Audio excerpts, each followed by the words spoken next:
আজ আপনাদের নিয়ে যাব হযরত শাহ লাল শাহ রহমতুল্লাহ আলাইহির অলৌকিক মাজার শরীফ, যেখানে গিয়ে সন্ধ্যাবাতি জ্বালিয়ে আল্লাহর ধ্যানমগ্ন হয়ে প্রার্থনা করলে সেই প্রার্থনা অলৌকিকভাবে পূর্ণ হয়। তো চলুন প্রবেশ করি সুফি সফরে।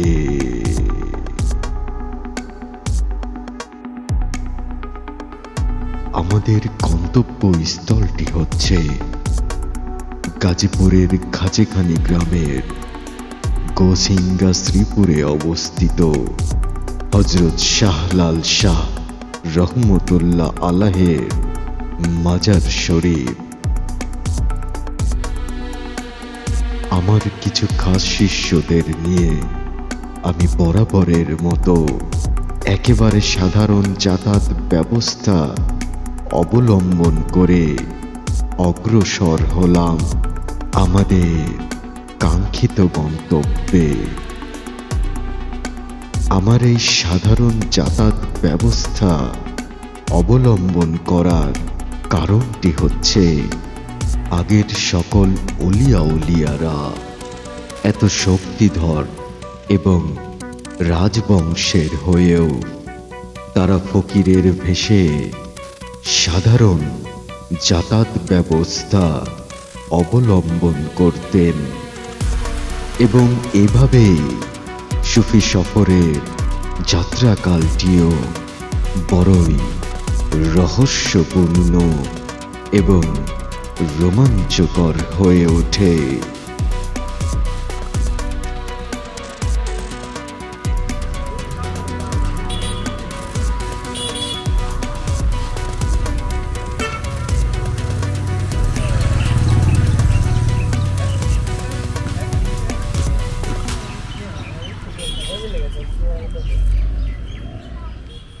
তো প্রিয় দর্শক, আমরা চলে আসছি হচ্ছে লাল শাহ মাজারে। ওনার এই মাজারটা অনেক হচ্ছে রহস্যজনক এবং রাস্তার ধারেই যদিও বা, তবে এই মাজারটার স্থাপিত অনেক আগের, কেউ সঠিকভাবে সময় কিংবা হচ্ছে স্থান নির্ধারণ করে না। আমি গুগল ম্যাপসেও চেক করে দেখলাম যে এখানে কোনো মাজারের অস্তিত্ব বলে কিছু নেই। হ্যাঁ, তো এই জন্য এই মাজারের ইতিহাসটা খুঁজে পাওয়া অনেকটাই কঠিন। তো অনেক আগের সেটা হচ্ছে এই গাছগুলো প্রমাণ। হ্যাঁ, এই যে যেমন এই গাছটা দেখুন, এই গাছটা হচ্ছে অনেক পুরাতন একটা গাছ। হ্যাঁ, এত পুরাতন গাছ যদি না হয় তাহলে এই যে এটা সাধারণত আমাদের এখানে কিন্তু দুই রকম গাছ আছে। হ্যাঁ, আপনারা যেটা দেখতে পাচ্ছেন ভালোভাবে লক্ষ্য করে দেখবেন যে এখানে দুই রকমের গাছ আছে। একটা হচ্ছে পাইকর গাছ, মাঝখান দিয়ে পাশ দিয়ে উঠে গেছে, তারপর সাথে সাথে খোকসা গাছ, যাকে বলে আমরা সাধারণত খোকসা, অনেক এলাকাতে অনেক রকম হয়তো বলে, বাট হচ্ছে এটা হচ্ছে ওই মানে 50 বছর কিংবা 100 বছরের গাছ না, এটা তারও পুরাতন। হ্যাঁ, তার শিকড়গুলো দেখলে বোঝা যায়। হ্যাঁ, তো এইখানে সেহেতু এই জায়গাটা যে সাধারণত যে যখন হয়তো আজ থেকে বহুত দিন আগে যখন হয়তো এখানে কোনো মানুষ থাকতো না, তখন এরকম উনি লাল শাহ উনি হয়তো এখানে এসে এই জায়গায় বসত সৃষ্টি করেছিলেন এবং এখানে ধ্যানমগ্ন ছিলেন। কারণ এই যে পরিবেশটা এখন আজকে দেখতেছেন যে আশেপাশে অনেক বাড়ি, রাস্তা, পাশে হচ্ছে রাস্তা, কিন্তু এটা একটা সময়ে উনি যখন এসেছিলেন এখানে হয়তো তখন কিন্তু এরকমটা ছিল না। এই মাজারের পাশেই যে রাস্তা, এটা ছিল না হয়তো। তারপরে হচ্ছে বাড়িঘর এত কিছু হয়তো ছিল না। হ্যাঁ, তো এটা কেন বললাম, কিভাবে বুঝলাম, এটা হচ্ছে একটু কমন সেন্স যদি ইউজ করি তাহলে পাওয়া যায়। কারণ এই গাছগুলো, হ্যাঁ, এই বাড়িগুলো কিন্তু নতুন, আশেপাশে বাড়িগুলো নতুন, বাট হচ্ছে এই গাছটা বহুত দিন পুরাতন, এটা হচ্ছে ভালোভাবে বোঝা যাচ্ছে। তো সেহেতু এই মাজার আর এই স্থানটা যে বিশেষ করে হচ্ছে এই যে পাইকর গাছ আরেকটা আছে, হ্যাঁ, যে এই পাশে যে পাইকর গাছটা আছে এটাও বিশাল বড় গাছ, হ্যাঁ। তো এটাও কিন্তু অনেক অনেক বড় এবং অনেক বয়স, এবং এই গাছটা দেখা যাচ্ছে যে উপর যদি আপনাদেরকে ক্যামেরায় আমি দেখাতে পারছি না, হ্যাঁ, উপর দিক যদি ভালোভাবে দেখতেন তাহলে বুঝতে পারতেন যে ওই গাছগুলো অনেক, ওই গাছের মধ্যে আবার অনেক ধরনের গাছ তৈরি হয়েছে। একটা গাছের মধ্যে অনেক ধরনের গাছ আছে, হ্যাঁ, বাবলা গাছ তৈরি হয়েছে, আবার পাশ দিয়ে আবার ওইদিকে আরও 2টা গাছ আছে দেখায় আপনাদেরকে। তো এই গাছগুলোর ভিতরে ইট ঢুকানো আছে অনেক আগের, মানে এই জায়গাটা অনেক একটা সময় আমার মন বলে যে সক্রিয় একটা অবস্থা, মানে স্থান ছিল, হ্যাঁ। তো এখন আজকে এই জায়গাটা হয়তো পরিত্যক্ত অবস্থায় আছে, যে ধুলাবালি মাটি দেখতেই পাচ্ছেন, হ্যাঁ। তো এরকম আছে যদিও বা, কিন্তু তবে আমার মন বলতেছে যে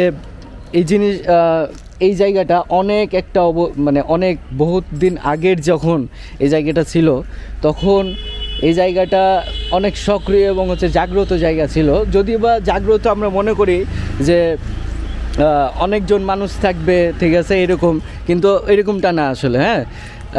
জাগ্রত বলতে গেলে যে ওই স্থানটা সক্রিয় এবং হচ্ছে সাধকদের জন্য, যেমন লাল শাহ বাবা এখানে যে এসে রজা শরীফটা যেখানে দেখতেছেন, ইনি এই জায়গাটা খুঁজে বের করে এখানে এসে সাধনা শুরু করছেন, কারণ এই যে এরকম বট গাছের নিচে এসে মানুষজন চা খাইতে আসে না, তো এখানে অবশ্যই যখন জঙ্গল ছিল তখন উনি এই জায়গায় এখানে স্থিতিশীল একটা সাধন মার্গের একটা অবস্থা তৈরি করেন, হ্যাঁ।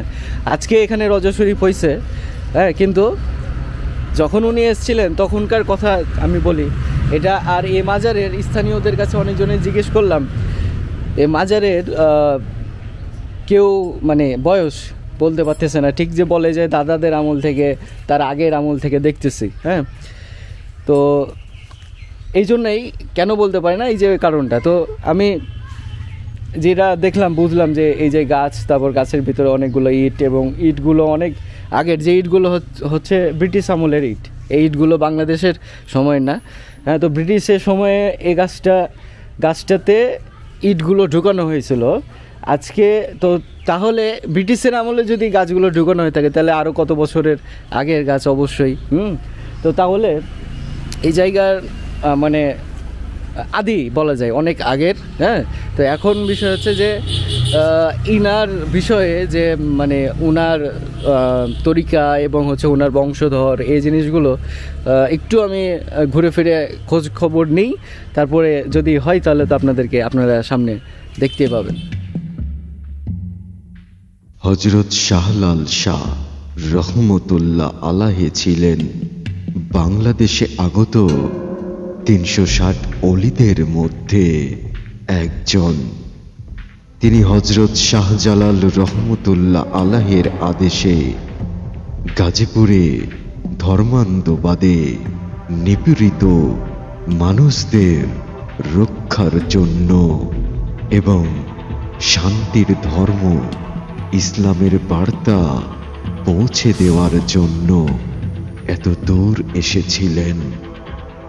বর্তমানে গাজীপুরের এই স্থানটিতে মানুষের লোকালয় দেখা গেলেও যখন হযরত শাহলাল শাহ রহমতুল্লাহ আলাইহি এখানে আগমন করেছিলেন তখন গাজীপুরের এই স্থানটি হয়তো মানুষ বসবাসযোগ্য ছিল না।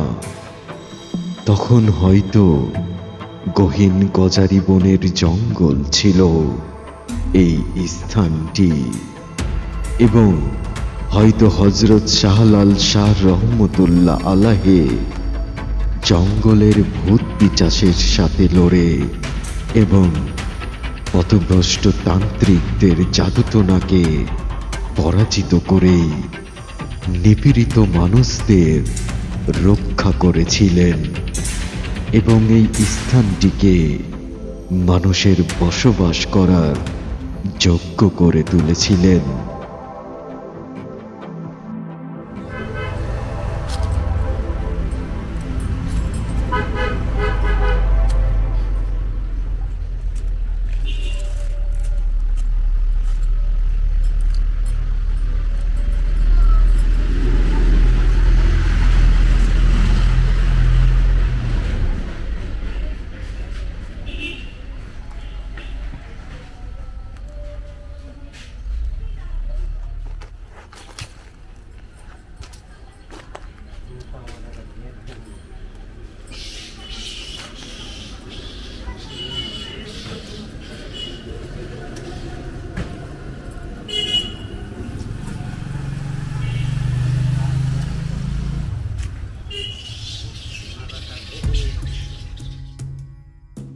এখানে একটি জিনিস ভালো লেগেছে, সেটা হচ্ছে মেয়ে মানুষরাও এই মাজারের ভেতর প্রবেশ করতে পারে।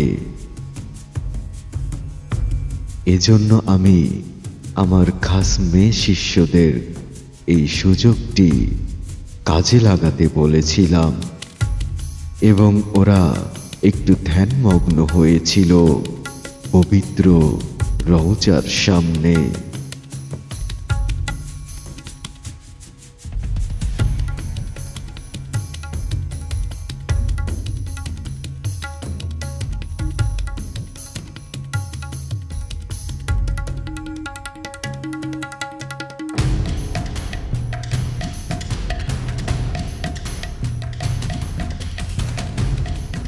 প্রিয় দর্শক, আমরা হচ্ছে লাল শাহ বাবার হচ্ছে রহমতুল্লাহ আলাইহির ইনার হচ্ছে যিনি হচ্ছে খাদেম, ওনাকে পেয়ে গেছি।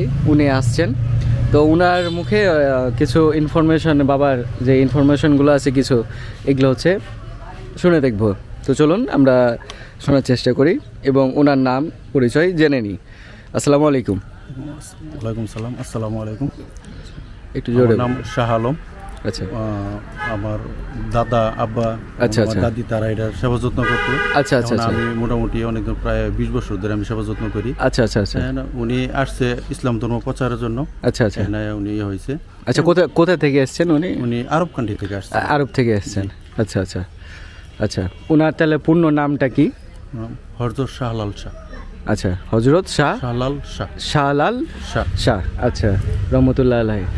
আচ্ছা, তো ইনার আসলে মাজার শরীফটা, এখানে যে গাছগুলো দেখতেছে অনেক পুরাতন, তো এটা অবশ্যই অনেক আগের, অনেক পুরাতন হচ্ছে মাজার। আমার দাদার ইয়া থেকে আমি শুনছি যে আর অনেক আগে থেকেই যখন এটা ইয়ে হয়েছিল, মানে ওই উনি এখানে আসার পরে হয়তো মনে হয় গাছগুলি হয়েছে উনি। আচ্ছা আচ্ছা, কিন্তু গাছটা তো অনেক অনেক পুরাতন, অনেক পুরাতন। সেও তো বোঝা যায় যে উনিও কিন্তু অনেক পুরাতন মানুষ। যে উনি অনেক আগেরই, উনি তো 360 জন ওলির মধ্যে উনি একজন। ও আচ্ছা, তাই। আচ্ছা, প্রচার করার জন্য আচ্ছা আচ্ছা, এখানে আসছেন বাংলাদেশে। আচ্ছা আচ্ছা, তো উনার, আপনি তো এখানে দেখাশোনা করেন কিংবা রাত্রেও আসেন, তো এখানে কোনো কেরামতি কিংবা এরকম কিছু ঘটনা ঘটেছে কিংবা এরকম কিছু জানা যায় কি, যে মানুষজন, অনেকজনই তো মানুষ অনেক কিছু মানত করে, অনেক কিছু এগুলোর বিষয়ে? হ্যাঁ, এটা অনেকে মানত করে, মানত করে তাদের তৃপ্তি পায়, যে অনেকে বলে যে হ্যাঁ আইসা মোটামুটি সুস্থ হয়েছে। আচ্ছা আচ্ছা আচ্ছা। আর এমনি কোনো কিছু না, তো অনেক আগে আমি প্রায় 92 দিক দিয়ে একবার আমরা রাত্রে এখানে আসছি, এসে দেখি যে জিকির হইতেছে। তখন আসলাম, এসে দেখি যে কোনো লোকজন নাই। আবার যখন কাছাকাছি আসছি তখন আবার চলে গেছে, আর শব্দ নাই। আবার যখন একটু দূরে গেছি, আবার দিয়ে জিকির হইতেছে। আচ্ছা আচ্ছা আচ্ছা, এরকম আর কি দেখছি। এছাড়া অন্য কোনো কিছু আমার দেখা আমার চোখে পড়ে নাই। প্রিয় দর্শক, একটা কিন্তু অনেক গুরুত্বপূর্ণ একটা কথা বলেছেন উনি। তো এখানে একটা রহস্যময় ঘটনা ঘটেছিলেন একটা সময়।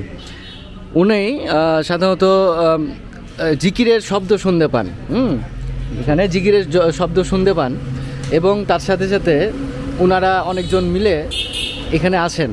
এখানে আসার দেখার পর এসে দেখেন যে কেউ নাই, আবার জিকিরের শব্দ পাচ্ছিলেন না। আপনি ওনার মুখে আপনারা এই গল্পটা শুনে নেন যে এই লাল শাহ বাবার এই জায়গার যে কেরামতের যে, এখানে কিন্তু জিনরা, তারপর হচ্ছে অনেক এরকম কিছু মাকলুকাত আছে যারা এসে এখানে জিকির আজগার করে।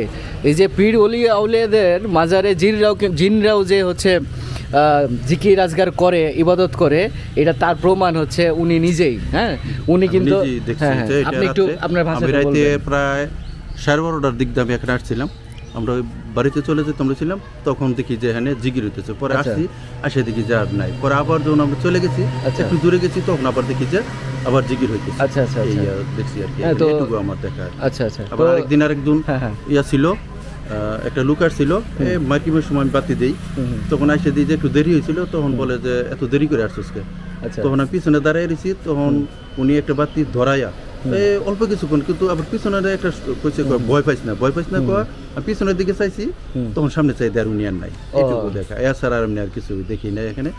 এমনি মোটামুটি ভালো মানে মানুষজন আসে, এই চিনি নিয়ে আসে, খাওয়ায়, মুরুখ টুরুখ দেয়, এগুলো বছর একবার যে অনুষ্ঠান হয়, মাঘের পূর্ণিতে হয়, এটাতে আমরা খাওয়াই দিই। আচ্ছা, আপনার 10-15টা ডেক মাঘ মাসের পূর্ণিমার পূর্ণিমাতে আচ্ছা আমরা আচ্ছা এখানে অনুষ্ঠান করি। আচ্ছা আচ্ছা, মানে মাঘ মাসে যে পূর্ণিমার রাত যেটা থাকে এই রাতে এখানে হচ্ছে ওরস শরীফ অনুষ্ঠিত হয়।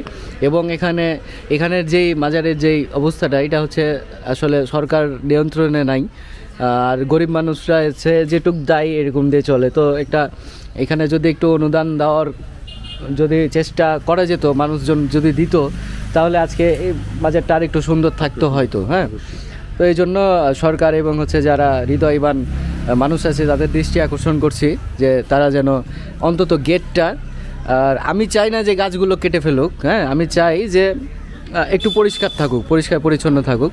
তো গেটগুলো যেমন ওয়াল, এই যে আশেপাশে যে ওয়ালগুলো আছে এই ওয়ালগুলো ছোট, তার কারণে দেখা যাচ্ছে কি এই যে চাক্ষুষ প্রমাণ, এই যে ছাগল ঢুকে আছে, পশু পাখি থাকতে পারে, কোনো সমস্যা নাই তাতে আমার কোনো। তো কিন্তু কথা হলো যে ওই পশু পাখিটা হচ্ছে ওই এখানে পায়খানা করতেছে, এই জিনিসগুলো। তো পশু পাখি ঘুরে বেড়াইতেছে, এটা কোনো সমস্যা নাই, এটা ভালো একটা দিক। হ্যাঁ, কিন্তু যে মাজারের উপরে যেন উঠতে না পারে, আশেপাশে থাকুক সমস্যা নাই, গাছপালা থাকুক সমস্যা নাই, কিন্তু যদি গেটটা একটু ভালো করে দেওয়া যায়, হ্যাঁ, তাহলে একটু সংস্কার করা যায়। তো আমি সরকারের হচ্ছে, বাংলাদেশ সরকারের হচ্ছে দৃষ্টি আকর্ষণ করতেছে, উনি যেন হচ্ছে এই মাজারটার একটু রাখভালির জন্য কিংবা হচ্ছে দেখাশোনার জন্য একটা অনুদান দেওয়ার চেষ্টা করবেন। হ্যাঁ, এখানে আরও যারা হচ্ছে প্রাইভেটলিভাবে যারা দিতে চান তারা হচ্ছে এই জায়গায় খোঁজ নিয়ে আসবেন। এখানে হচ্ছে একটা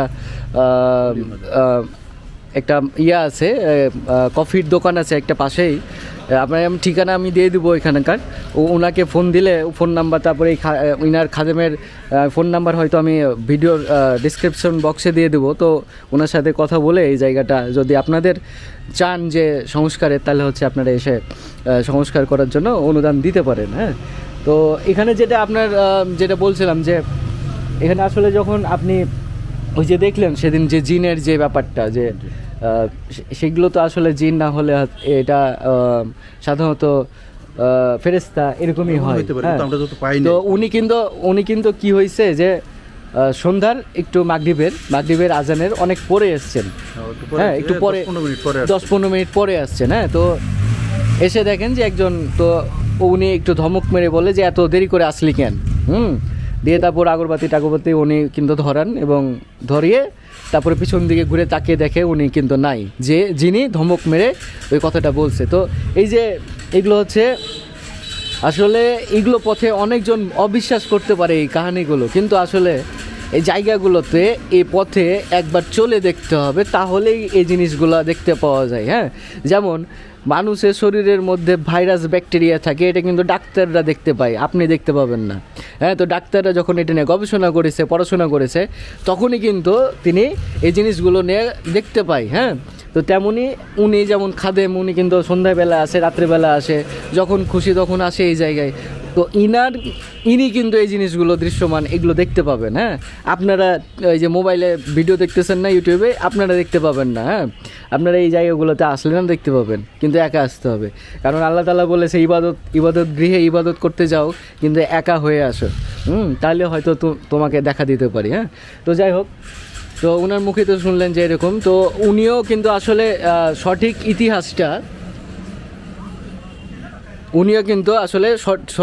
ইতিহাসটা কিন্তু বলতে পারছেন না। হ্যাঁ, যে কতদিন, কারণ অনেক পুরাতন, অনেক আগের ইয়াটা, এই জন্য হচ্ছে উনার আসলে মানে ওই ধারণাটা দিতে পারছে না যে কতদিন আগের। হ্যাঁ, আর এখানে যেটা দেখলাম সেটা হচ্ছে আমি দেখতে পাচ্ছি না, ওই যে এখানে যে সাইনবোর্ড কিংবা এই জিনিসগুলো সংস্কারের একটা দরকার আছে, সাইনবোর্ড একটা দরকার আছে। এখানে কিন্তু অনেক মানুষজন জানবেই না, স্থানীয় মানুষ ছাড়া কেউ বুঝতেই পারবে না যে এখানে কোনো আছে, মাজার আছে। হ্যাঁ, তো এখন বিষয় হচ্ছে যে আপনারা চেষ্টা করবেন এখানে অনুদান দিয়ে হচ্ছে এই জায়গাটাকে একটু সংস্কার, এত টাইলস এই সেই হ্যানত্যান এত কিছু করে দরকার নাই, কিন্তু বাট হচ্ছে এই জায়গাটাতে একটু মানুষ এসে দাঁড়াবে, থাকবে। হ্যাঁ, তারপর আমি আর একটু যে রিভিউ ব্যাক ক্যামেরাটা হচ্ছে রোটেট করে দেখায় ওইদিকে, দেখেন এই জায়গাটাতে হচ্ছে মিলাদ হয়। হ্যাঁ, এই ঘরটাতে মিলাদ হয়, ঠিক আছে, তো প্রতি শুক্রবারে হয়। তারপরও দেখেন ওই টিনের চালা ফুটা, তারপর হচ্ছে অনেক দিন আগের, হ্যাঁ, অনেক দিন আগের এই যে এই ঘরগুলো দেখেন, এগুলো হচ্ছে সংস্কারের দরকার আছে। হ্যাঁ, তো এখন বিষয় হচ্ছে তারপর ওই যে ওখানেও দুইটা হচ্ছে রজা শরীফ আছে, হ্যাঁ, এই জায়গাতে। তো এই রজা শরীফটার বিষয়ে জানা আছে? এই রজা শরীফটার বিষয়েও জানা নেই, তবে আমি যেটুক ধারণা কিংবা হচ্ছে আমি যেটা করতেছি, এটা হচ্ছে লাল শাহ বাবার হচ্ছে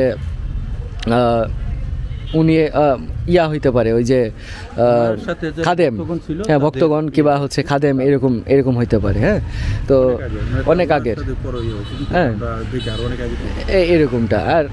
আর হচ্ছে পাশে একটা পুকুরও আছে, তো হয়তো মনে হয় এই পুকুরটা এই মাজারের মধ্যেই ছিল হয়তো একটা সময়, এখন হয়তো এটা আলাদা মালিকানায় আছে, স্কুলের আন্ডারে গেছে। হ্যাঁ, স্কুল এই যে পাশে স্কুল আছে, ওই স্কুলের আন্ডারে গেছে।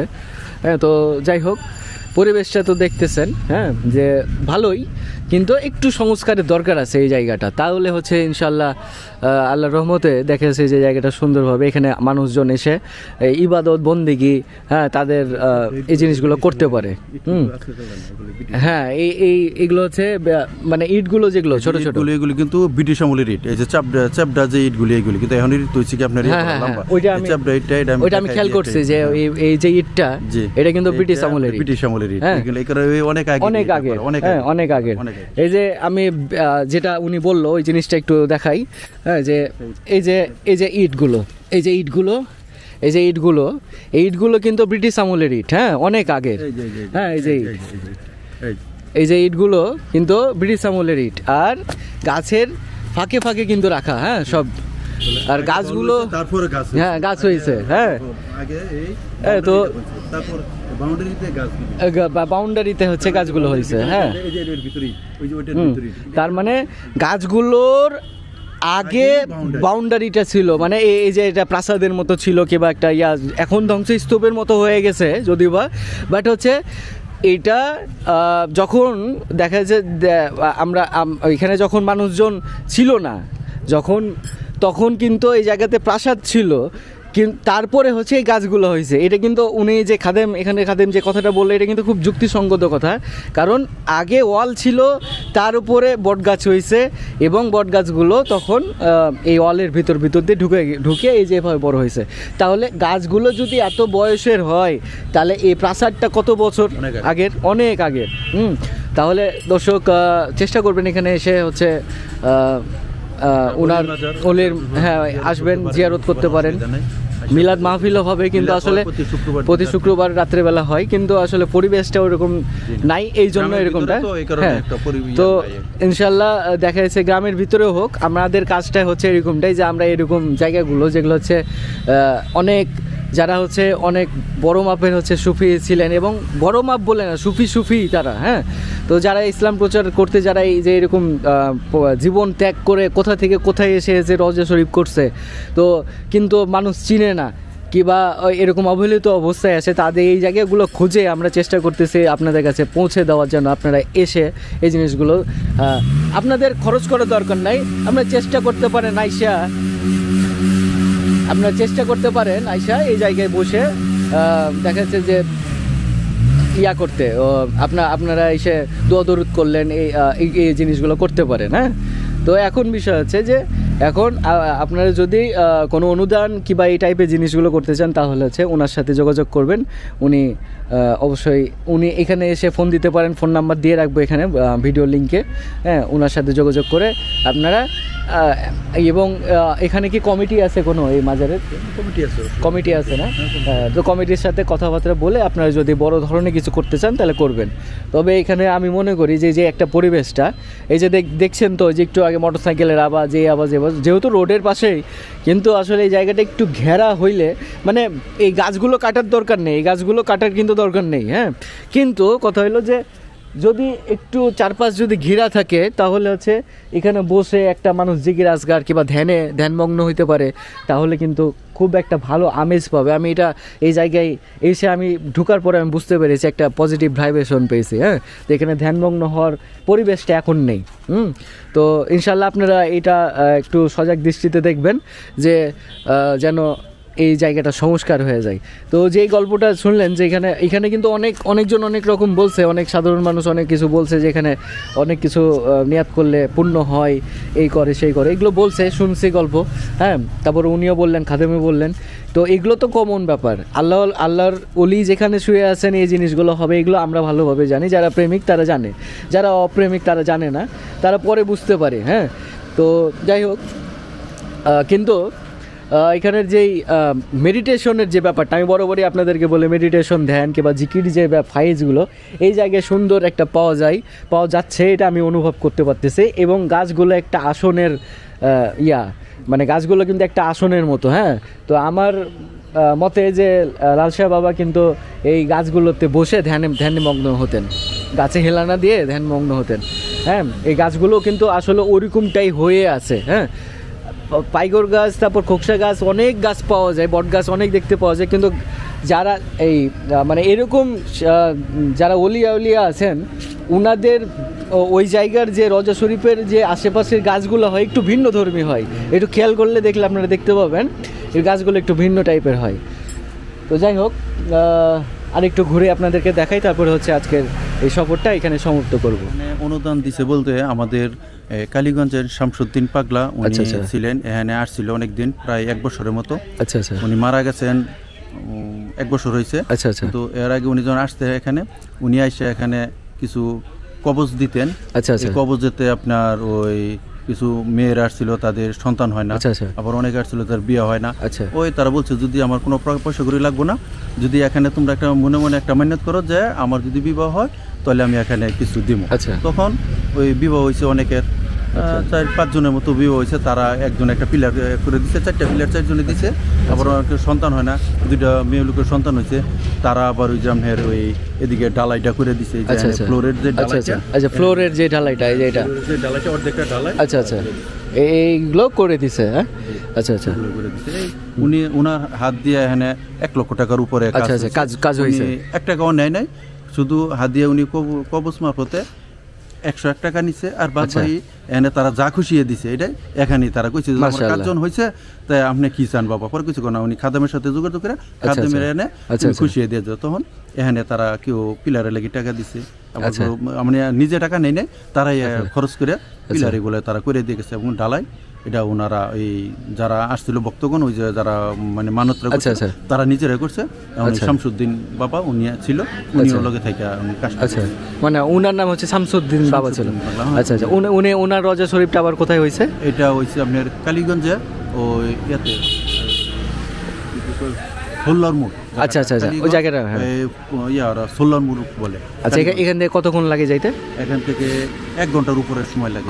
আচ্ছা, ইনশাআল্লাহ ওখানেও যাবো একবার এক সময়। এটা হয়েছে কি আপনার ইয়ে করা কি সোল্লার মোড়টা ওনার অনেক ভক্ত ছিল হয়তো, অনেক ভক্ত ছিল। আসতো আমরা প্রতি সোমবার দিন আর বৃহস্পতিবার দিন এখানে আসতো। আচ্ছা, উনি এখানে ইয়ে করতো, রাত্রে থাকতো, আমল টামল করতো না, সকালে আসতো। আচ্ছা, সন্ধ্যার দিকে আবার উনি চলে যেত। আচ্ছা আচ্ছা আচ্ছা আচ্ছা আচ্ছা, আগে আবার ওইদিকে বাইরে ছিল, ওই ইন্ডিয়াতে অনেকদিন ছিল। আচ্ছা আচ্ছা আচ্ছা, মানে ওনার এইভাবেই কাটাইছে। আচ্ছা আচ্ছা, মানে ফকিরি করে কাটাই। আচ্ছা আচ্ছা আচ্ছা আচ্ছা, উনি এখানে এইটুকু কাজ উনি করে গেছে। আচ্ছা, যাক, আলহামদুলিল্লাহ। এবং হচ্ছে উনি যেটুকু কাজ করছে, এই যে এভাবে দর্শক আমি যেটা বলতেছিলাম যে আসলে এই যে আপনারা যদি এভাবে একটু অনুদান করতে পারতেন এই জায়গাটার, তাহলে অবশ্যই ইনশাআল্লাহ এই জায়গাটা অনেক সুন্দর হতো। আমি চাই না যে গাছগুলো কেটে ফেলে এই যতগুলো গাছ আছে সব থাকুক, কিন্তু বাট হচ্ছে এই ওয়ালটা একটু উঁচা কইরা ফ্লোরটা একটু যদি ঢালাই করে দেওয়া যেত তাহলে কিন্তু একটু সুন্দর হয়ে যেত। তো যাই হোক, নদীতে পাকছে এই যে এখানে আমাদের শীতলক্ষা নদী, নদীর পাড়ে আমাদের গ্রামটা খুঁজে খানি। কিন্তু এখানে অনেক আগে আমি শুনতাম আপনার, আমরা দেখছি যে ইয়ে করা পাক ওখানে এখন ইয়ে হয়ে গেছে, একটা বট গাছ ভাঙ্গিয়া বাজারের, এখন এটা ওই বালুতে ভরাট হয়ে গেছে। আর হয়তো নদী দিয়া আগে যে চালি যাইতো বাঁশের বড় বড় নৌকা যাইতো, এইগুলো গেলে তখন এই পাকেতে আটকে যেত। তখন দেখতাম তারা, আমি ছোট অনেক, হয়তো হাফিন করি সময় অনেক ছোট বয়স, হয়তো 10-12 বছর বয়স, তখন দেখতাম তারা এখানে এসে মান্যত করতো তারা। এখানে একটা যে কোনো একটা কিছু দিয়ে যেত, দিয়ে গেলে এখানে তখন আর তাদের আর এই চালি আর আটকিত না, বা এমনি যে নৌকা যে আটকে থাকতো এই পাকের মাঝে, এটা চলে যেত। মানে এখানে মান্যত করলে তখন এটা আবার এখানে চলে গেছে।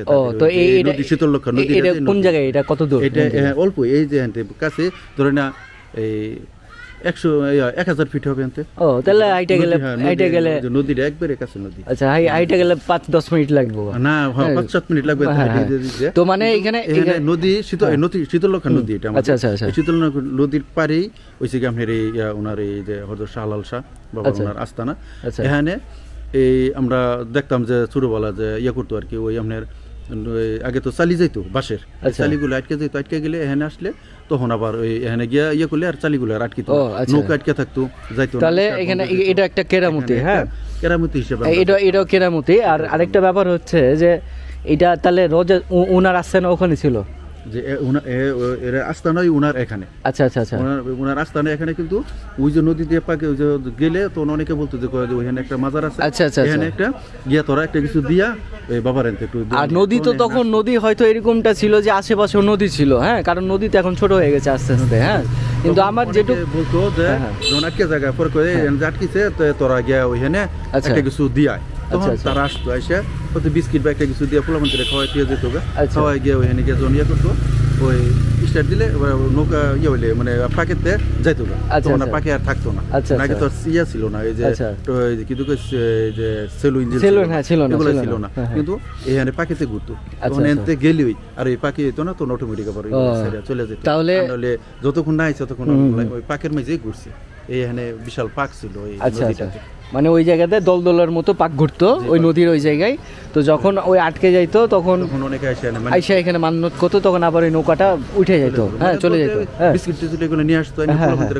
হ্যাঁ, এরকম মানে একটা এই তো মানে এখানে আইসা একটু সালাম টালাম দিয়া অভিযোগটা মানে বলে না যে এই আমাদের কোনো সমাজে কোনো সমস্যা হইলে যাই হচ্ছে প্রশাসনের কাছে, ঠিক তেমনই ওখানে কিছু হইলে তখন এখানে আসা অভিযোগ দিলেই কিন্তু আল্লাহর রহমতে দেখেছে ওই জায়গাটা ঠিক হয়ে যাইতো। হ্যাঁ, তো এই হচ্ছে ব্যাপারটা। তো যাই হোক, এই যে কেরামতি আরও গল্প আছে। আসলে ইনাদের কেরামতির আসলে শেষ গল্প করা যায় না। হ্যাঁ, অনেক ইনাদের ফাইজ আছে। এবং সর্বপ্রথম আরেকটা যে কেরামতির কথা বাদ দিই, আমাদের যে ইসলাম প্রচার করছেন এবং ইসলাম নবীজি সাল্লাল্লাহু আলাইহি সাল্লামকে যে আমাদেরকে যে চিনাইছে ইনারাই, না হলে তো আমরা হিন্দু সম্প্রদায়ের মধ্যেই ছিলাম। হ্যাঁ, সনাতনী ছিলাম, ভারতবর্ষ হ্যাঁ হিন্দু হ্যাঁ রাজ্য। তো সেখান থেকে আমাদেরকে মুসলমান বানাইছে ইনারাই আইসা। কিন্তু আসলে আদত দুঃখের বিষয় যে এখন ইনাদের মাজার শরীফ এবং হচ্ছে ইনাদের রজা শরীফগুলা এবার ইনাদের হচ্ছে শেষ অস্তিত্ব যেগুলো, এগুলোকে ধ্বংস করার জন্য এক দল আমাদের মানে পৃথিবীতে পুরো পৃথিবীতে ওত পেতে থাকে। হ্যাঁ, যে ইনাদেরকে বলে যে ভণ্ড, ইনাদেরকে বলে হচ্ছে এই হয় সেই হয়। কিন্তু আসলে এই যে ভণ্ড কিংবা সেরেক, এই কথাটা আরবিতে যে সেরেক কথাটা, এই কথাটা কে শিখাইলো তোমাদের? হ্যাঁ, আমরা তো আরবির আও বুঝতাম না। এই আরবিটা বুঝাইলই হচ্ছে সৌদি আরব থেকে বিভিন্ন জায়গা থেকে পীর পাইগাম্বাররা এসে বাংলাদেশকে। হ্যাঁ, এখন ওদের কাছ থেকে আরবি শিক্ষা নিয়ে আমরা ওনাদেরকেই সেরেক বেদাত বলি। হ্যাঁ, তো যাই হোক, দুঃখের বিষয় এটা। কিন্তু যাই হোক, যারা এখানে এই যে পীর পাইগাম্বারদের যে খেলা, এটার মজে যায় কিন্তু পাগল ফকিররাই বুঝে।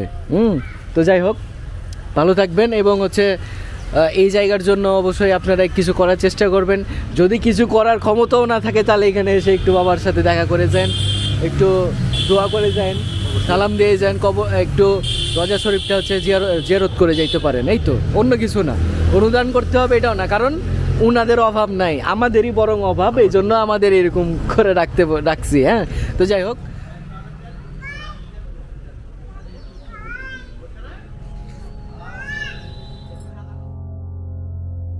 এবং আমি সন্ধ্যা নেমে আসার অপেক্ষা করলাম, কারণ আমি এখানে সন্ধ্যার বাতি ধরিয়ে ধ্যানমগ্ন হয়ে এখানের রহস্যময় পজিটিভ ভাইব্রেশন নিজের ভেতরে ধারণ করে এবং হযরত শাহলাল শাহ রহমতুল্লাহ আলাইহির রূহ মুবারকের সাথে একাত্মবদ্ধ হওয়ার চেষ্টা করব।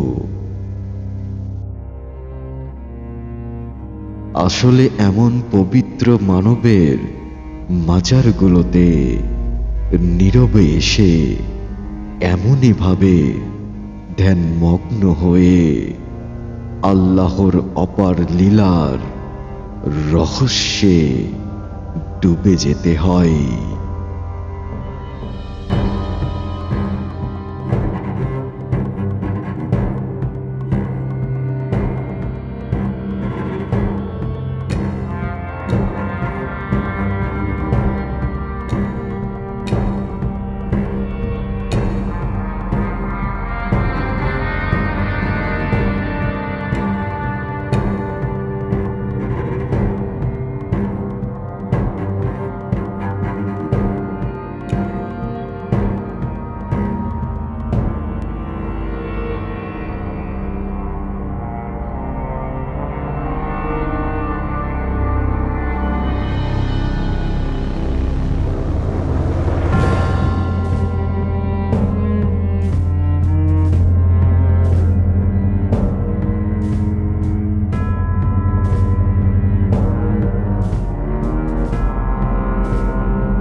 আজকের সুফি সফর এই পর্যন্তই।